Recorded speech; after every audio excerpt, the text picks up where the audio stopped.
again, friends. I have no idea how long I can do this, but again, I wanted to do it every day in December. I am afraid of making it look officially Vlogmas, so we are not saying this word aloud. I'm actually going down with some cold, so again, I have no idea how my voice sounds or how it will sound tomorrow, so for now, bear with me. Again, I am in a huge reading slump. I am reading very few books and I'm DNFing left and right all the time. So today's video is about all books I am trying to read now. Let's say I've read a few chapters of them or a few percents or listened to a few hours, and then maybe I decided that I'm considering still reading them. But there are so many books that I want to read and I'm kind of reading right now that I'm not sure anymore what I'm reading, what is my main focus. And also I was at the library today to kind of put some kids' books on hold that I needed to pick up and drop off some also kids' books. So I picked few books from the library just in case I will be really miserable the next few days because I have sore throat and everything, and maybe I want to read something exciting that it's not on my shelf. So this kind of shopping at the library when you are not actually paying money kind of bring this pleasant feeling. I wanted it now like a medicine. So yeah, let me talk to you through books. So the book that I am reading most intensely now, and you can see that I am definitely not reading it intensely, is The Decagon House Murders by Yukito Ayatsuji. This is closed house mystery, kind of homage to And Then There Were None by Agatha Christie. This is kind of, I believe, this is a classic Japanese mystery. For now, nothing is happening and it is really slow and kind of dry in its language and its portraying characters. All characters are students from third and fourth year in university. They have a mystery club when they gather and discuss different mystery thrillers, and they all have nicknames or pseudonyms or something like that for famous writers. So there is Agatha and I don't remember their names, I'm so sorry, but that's the point. They are obsessed with mysteries. And so they rented this house in the middle of the lake, standing on a rock. There is no electricity, there is no... there is running water, I believe. But they can't reach anyone outside this island. So they would be picked up in a week. And during this week, they are staying there and, I don't know, just, getaway club. For now, they just arrived. We know nothing about any of them. There is some mystery at the beginning in the prologue. I don't want to spoil, so there is something happened. And in this house, there was a murder happened a while ago, like half a year ago. I don't like the style of the author. I don't like the language. It is really dry. It is very kind of scientific. There is a lot of schemas here and maps and things like that, but there is no characters for now. All they are very cartoonishly ordinary. Maybe it will prove me wrong. I'm at the very, very beginning. I need to sit and read more. But yeah, this is the first book, The Decagon House Murders. The second book that I am actively reading now is this. I am listening to it as an audiobook. I have it on library loan. I have it for, I believe, 6 more days, so this is my priority, kind of. This is Impossible Creatures by Catherine Rundell. If I will not able to finish audiobook, I will read it. Let's say this book, this is my daughter, so I took it from her shelf. So for now, I kind of on the third of the book, I believe. There is a boy who is now in Scotland with his granddad, and this boy have special. He's in our world. He has this special ability to. All the animals come to him and want to, like, communicate with him. He is always surrounded by pigeons, rats, squirrels, and deers, and anything you can find. And there is this girl in this magic land who knows how to fly. And the murderer came to her. And then the story starts from here. So I really enjoy it. So far, it is like fairy tale-esque and really imaginative, and I like the story building, how it goes, but we'll see. When I'm sick, I usually read a lot of middle grade, so maybe it's time. The other book that I started to read, and I think I'm at 10% or 15%, somewhere over there. This is The Tress of the Emerald Sea by Brandon Sanderson. This is Brandon Sanderson, obviously, is a very famous fantasy writer. This is my older daughter's one of the favorites book of this year. I gifted it to her, and she really liked it. And she was like, "Mom, if you are in reading slump, you don't know what to read, read this. This is brilliant. This is the best book I've ever read." So I picked it up. I really like the author's voice and the characters. I really like so far.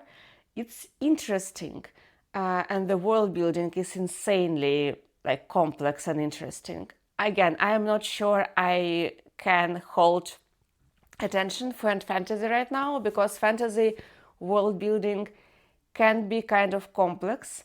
And Brandon Sanderson, I read only Mistborn, and it was a little bit too much for me. It was not exciting, it was a little bit overwhelming.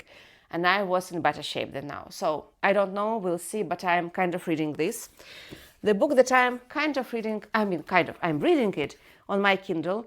And my Kindle, I read books mostly when I have insomnia, so to not wake my husband. I have the Unselected Journals by Emma M. Lyon by Beth Brower. I know this is a hugely popular book. I know there are a lot of people who love it. And I love the style. I really love it. But now I am halfway through, and there is literally no plot. Nothing is happening at all. I know this is a big series, so maybe it's like building up. But for me, 50% is a little bit too late to start building the plot. So I don't know how do I feel about this for now, but I need to finish it before talking about it. So yeah. Also, my Kindle from library, I have A Wizard's Guide to Defensive Baking by T. Kingfisher. I wanted to read T. Kingfisher for some time. I haven't read any of it. And this book was recommended as young adult version.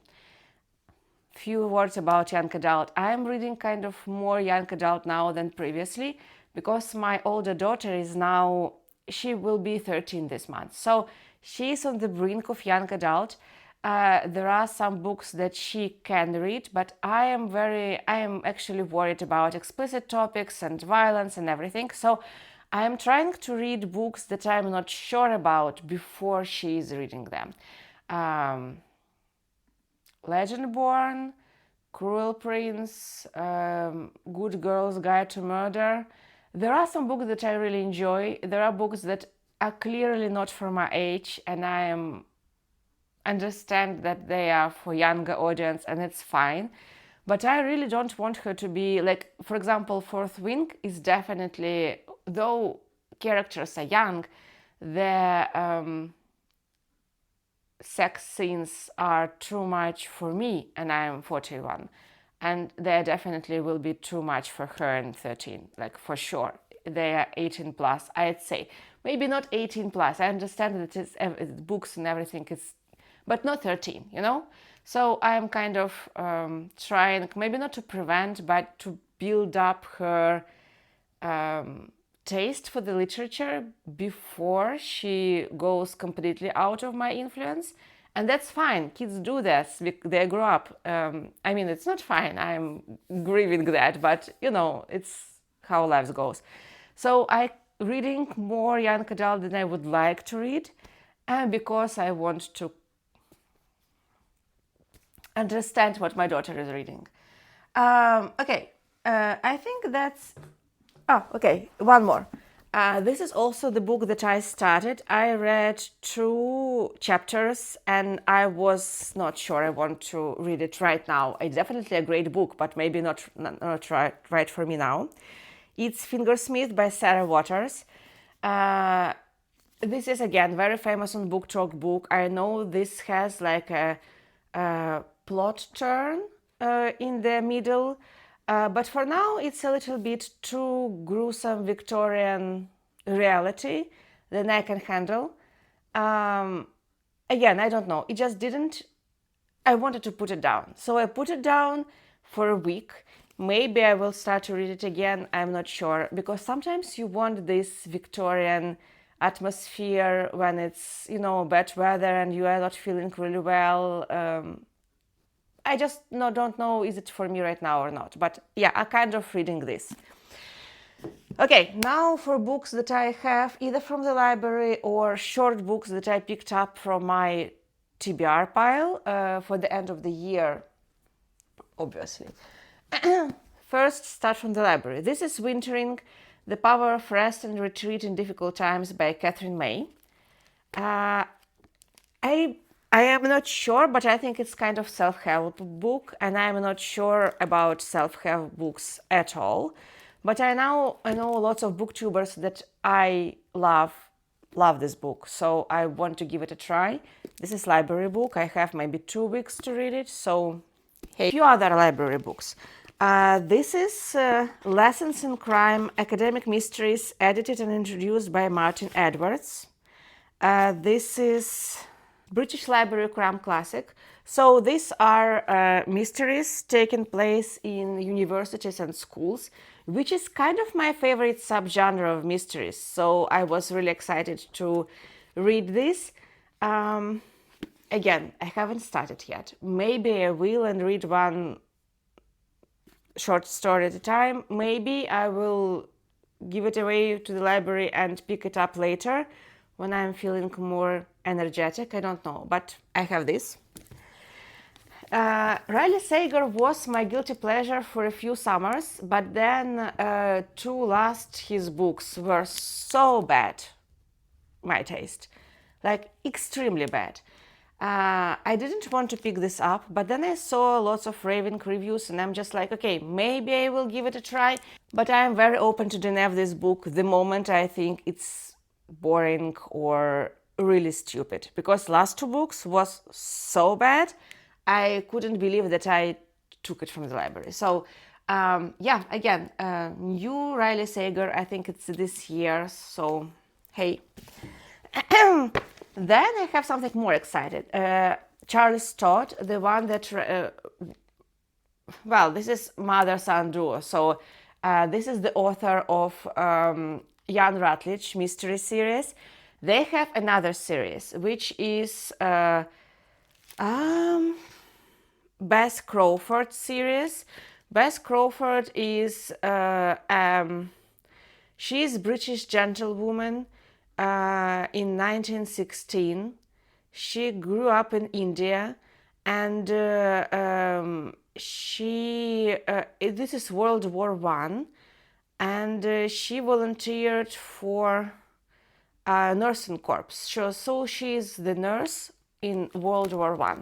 And this is also a very long mystery series. I really liked the language of Jan Rutledge mysteries.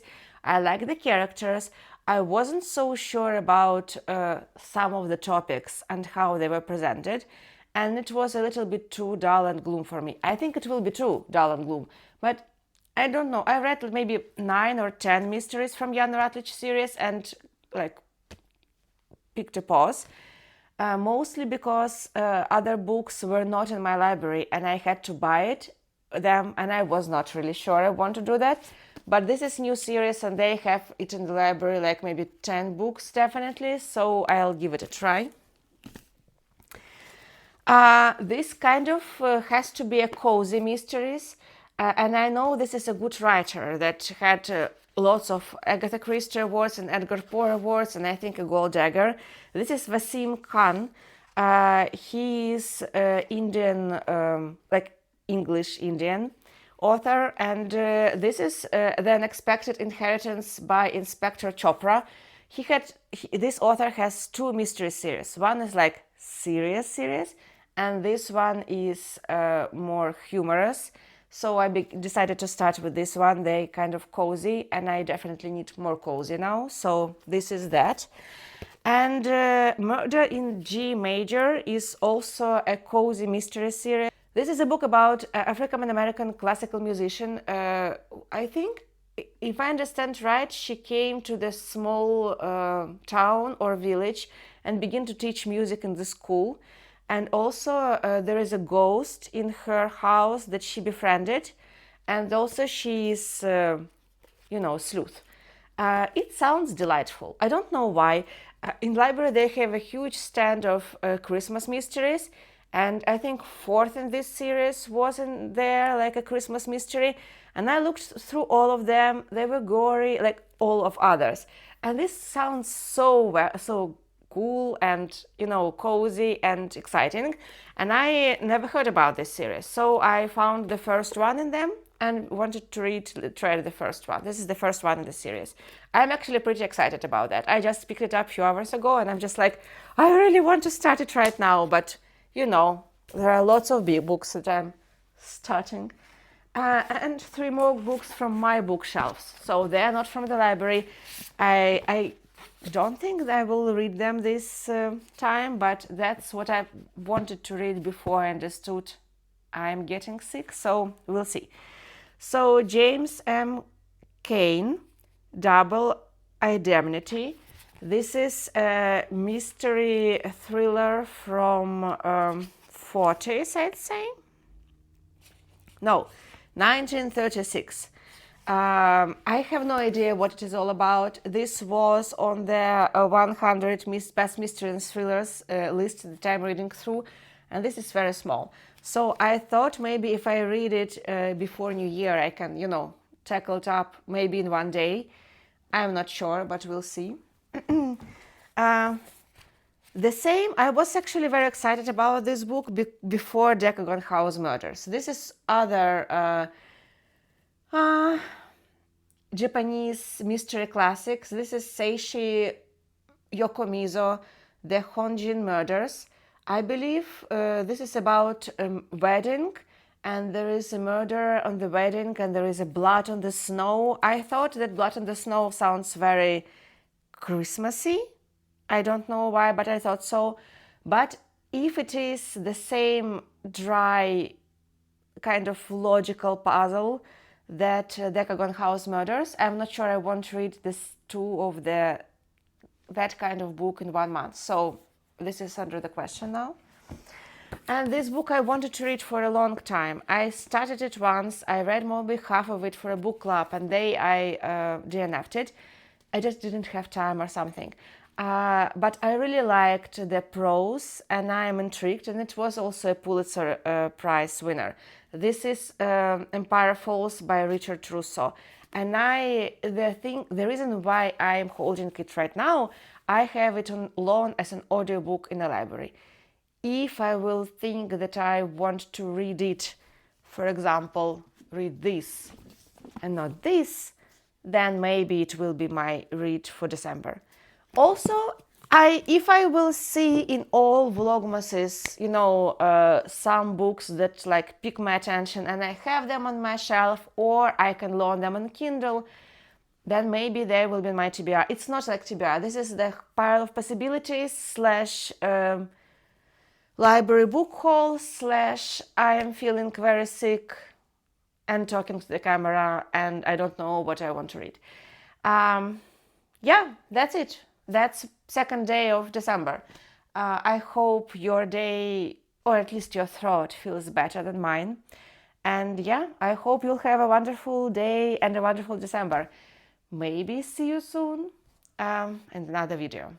Bye!